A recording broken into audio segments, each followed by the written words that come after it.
പ്രധാനമന്ത്രി നരേന്ദ്രമോദിയുടെ ഒമാൻ സന്ദർശനം തുടരുകയാണ്. സാമ്പത്തിക സഹകരണ കരാറിൽ ഒപ്പിട്ടിരിക്കുന്നു എന്നതാണ് ഏറ്റവും വലിയ പ്രത്യേകത, നേട്ടം. ഇരു രാജ്യങ്ങൾക്കുമിടയിൽ ഉത്പന്നങ്ങൾക്ക് തീരുവ കുറയുകയോ ഇല്ലാതാവുകയോ ഒക്കെ ചെയ്യുന്ന വലിയ സാഹചര്യമാണ് ഇതിലൂടെ സൃഷ്ടിക്കപ്പെടാൻ പോകുന്നത്. ഇന്ത്യയും ഒമാനും തമ്മിലുള്ള നയതന്ത്ര ബന്ധത്തിന്റെ 70-ാം വാർഷികം ആഘോഷിക്കുന്ന വേളയിലാണ് പ്രധാനമന്ത്രിയുടെ സന്ദർശനം നടന്നത്. ആ സന്ദർശനത്തിന്റെ ഭാഗമായിട്ടാണ് ഇരു രാഷ്ട്രങ്ങൾക്കുമിടയിൽ പ്രധാനപ്പെട്ട കരാറുകൾ ഒപ്പുവയ്ക്കപ്പെട്ടിരിക്കുന്നത്. പ്രധാനമന്ത്രി Narendra Modi Oman convention and exhibition സെന്ററിൽ ഇന്ത്യൻ സമൂഹത്തെ അഭിസംബോധന ചെയ്ത് സംസാരിച്ചു. ഒമാനിൽ എത്തിയ പ്രധാനമന്ത്രി, നമുക്കറിയാം ഒമാനിൽ ഒരുപാട് മലയാളികൾ ഉള്ളതാണ്. മലയാളത്തിൽ സംസാരിച്ച് തുടങ്ങി പ്രധാനമന്ത്രി എന്ന ഒരു പ്രത്യേകത കൂടിയുണ്ട്. ഒമാനിലെ ഇന്ത്യൻ സമൂഹത്തെ അഭിസംബോധന ചെയ്യുമ്പോഴാണ് സുഖമാണോ എന്ന മോദി മലയാളത്തിൽ അവരോട് ചോദിച്ചത്. ധാരാളം മലയാളികൾ സദസ്സിലുണ്ട് എന്ന് പറഞ്ഞ ശേഷമായിരുന്നു പ്രധാനമന്ത്രി മലയാളത്തിൽ സുഖമാണോ എന്ന് അവരോട് ചോദിച്ചത്.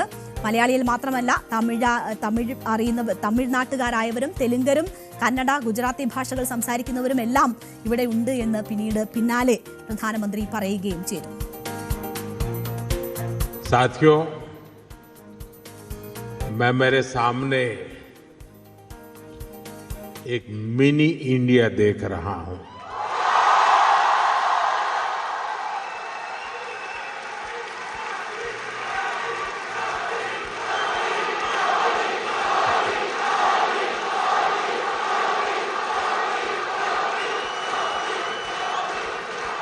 मुझे लगता है यहां बहुत सारे मलयाली भी हैं.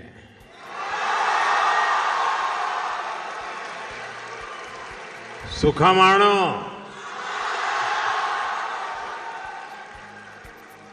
और सिर्फ मलयालम नहीं, यहां तमिल, तेलुगु, कन्नड़ा और गुजराती बोलने वाले. അപ്പോൾ ഒമാൻ കൺവെൻഷൻ ആൻഡ് എക്സിബിഷൻ സെന്ററിലെ മദീനത്തുൽ ഇർഫാൻ തിയേറ്റർ മോദിയെ കാണാനായി നിറഞ്ഞ കവിഞ്ഞ ദൃശ്യങ്ങൾ നമുക്ക് കാണാം. ഇന്ത്യൻ സമൂഹം വലിയ സന്തോഷത്തോടെയാണ് മോദിയെ വരവേറ്റത്. അവരെ വലിയ സന്തോഷത്തോടെ കൂടി തന്നെയാണ് പ്രധാനമന്ത്രിയും അഭിസംബോധന ചെയ്തത്. ഒമാൻ ഭരണാധികാരി സുൽത്താൻ ഹൈതം ബിൻ താരിഖുമായി അദ്ദേഹം കൂടിക്കാഴ്ച നടത്തി. മോദിക്ക് ഓർഡർ ഓഫ് ഒമാൻ പുരസ്കാരം ഒമാൻ സുൽത്താൻ സമ്മാനിച്ചു. അപ്പോൾ നമുക്കറിയാം, ഇത് ഈ വിദേശ സന്ദർശനത്തിൽ, ത്രിരാഷ്ട്രങ്ങളിലേക്കുള്ള പ്രധാനമന്ത്രിയുടെ വിദേശ സന്ദർശനത്തിൽ രണ്ടാമത്തെ രാജ്യത്തിന്റെ പരമോന്നത ബഹുമതിയാണ് പ്രധാനമന്ത്രി ഏറ്റുവാങ്ങിയത്.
എത്ര ഊഷ്മളമായ സ്വീകരണമാണ് പ്രധാനമന്ത്രിക്ക് അവിടെ ലഭിച്ചതെന്ന് ഈ ദൃശ്യങ്ങൾ തന്നെ ലോകത്തോട് വിളിച്ചു പറയും.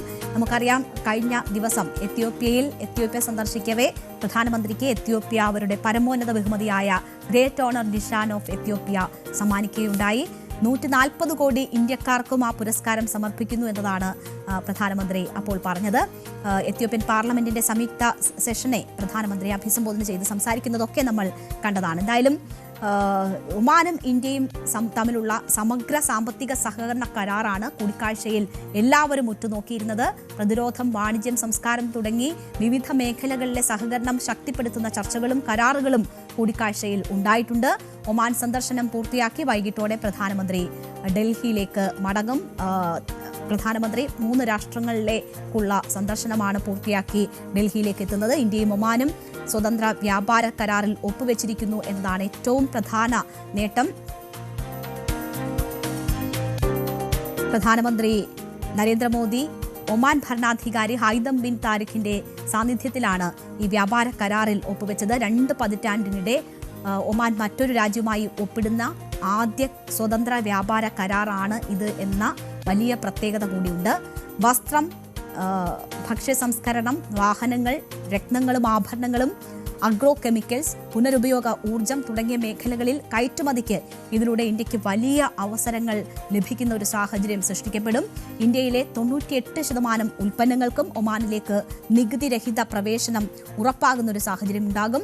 2020 ശേഷം ഒമാനിലെ ഇന്ത്യൻ നിക്ഷേപം 3 ഇരട്ടിയായി വർദ്ധിച്ച് $500 കോടി എത്തിയതായി ഒമാൻ വാണിജ്യ മന്ത്രി ഖൈസ് അൽ യൂസുഫ് പറയുന്ന സാഹചര്യമുണ്ടായി. ഇന്ത്യ ഒമാൻ സ്വതന്ത്ര വ്യാപാര കരാർ പ്രധാന മേഖലകളിൽ പുതിയ വഴികൾ തുറക്കുമെന്ന് ഇന്ത്യ ഒമാൻ ബിസിനസ് ഫോറത്തിൽ വാണിജ്യമന്ത്രി പീയൂഷ് ഗോവലും അഭിപ്രായപ്പെട്ടിരുന്നു.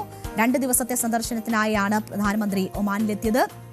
പ്രതിരോധ കാര്യ ചുമതലയുള്ള ഉപപ്രധാനമന്ത്രി സയ്യിദ് ഷിഹാബ് ബിൻ താരിഖ് അൽ സയ്യിദ് മസ്കത്ത് വിമാനത്താവളത്തിൽ പ്രധാനമന്ത്രിയെ സ്വീകരിച്ചു. അവിടെ മുതൽ തന്നെ വലിയ ഊഷ്മള സ്വീകരണത്തിന്റെ ദൃശ്യങ്ങൾ നമ്മൾ കണ്ടു. സുൽത്താൻ ഹൈതം ബിൻ താരിഖിന്റെ ക്ഷണപ്രകാരമാണ് പ്രധാനമന്ത്രി ഒമാനിലെത്തിയത്. എന്തായാലും വാണിജ്യ കരാർ ഒപ്പിട്ടിരിക്കുന്നു എന്നത് ഇന്ത്യയെ സംബന്ധിച്ച് ഈ അവസരത്തിൽ വലിയ പ്രധാനപ്പെട്ട ഒരു കാര്യമാണ്. അമേരിക്കയുമായുള്ള കരാർ അത് യാഥാർത്ഥ്യമാക്കാൻ ഇന്ത്യ പല വിധത്തിലുള്ള ശ്രമങ്ങൾ നടത്തിയിട്ടും അത് സാധ്യമാകാതെ പോകുന്ന ഒരു സാഹചര്യമുണ്ട്. അത് നീണ്ടുപോവുകയാണ് ഒരു കരാറിലേക്ക് എത്തുന്നത്. മാത്രവുമല്ല, അമേരിക്ക ഏർപ്പെടുത്തിയ വലിയ താരിഫ് അത് വലിയ പ്രശ്നങ്ങൾ രാജ്യത്തെ സംബന്ധിച്ച് സൃഷ്ടിച്ചുകൊണ്ടിരിക്കുന്ന സമയമാണ്. സാമ്പത്തിക മേഖലയിൽ വലിയ തിരിച്ചടികൾ ഉണ്ടാക്കുന്ന സമയമാണ്. അവിടെയാണ് ഒമാനുമായി ഒരു വാണിജ്യ കരാർ ഉണ്ടാക്കാൻ കഴിഞ്ഞിരിക്കുന്നു എന്നത് വലിയ സാധ്യതയായി ഇന്ത്യക്ക് മുന്നിൽ നിൽക്കുന്നത്. ഇതിനോടകം തന്നെ അമേരിക്കയുമായി വാണിജ്യ കരാർ സാധ്യമല്ലാതിരിക്കുന്ന ഈ ഘട്ടത്തിൽ തന്നെ ഇന്ത്യ മറ്റ് രാഷ്ട്രങ്ങളുമായുള്ള ബദൽ ചർച്ചകൾ നടത്തുകയും കരാറുകളിൽ ഏർപ്പെടുകയും ചെയ്യുന്നത് മറ്റ് സാധ്യതകൾ തേടുന്നതിന്റെ ഭാഗമായിട്ടാണ്. അവിടെ ഒമാനുമായി ഒരു കരാർ ഏർപ്പെടുന്നു എന്നത് ഇന്ത്യയെ സംബന്ധിച്ച് വളരെ പ്രധാനപ്പെട്ടതാണ്.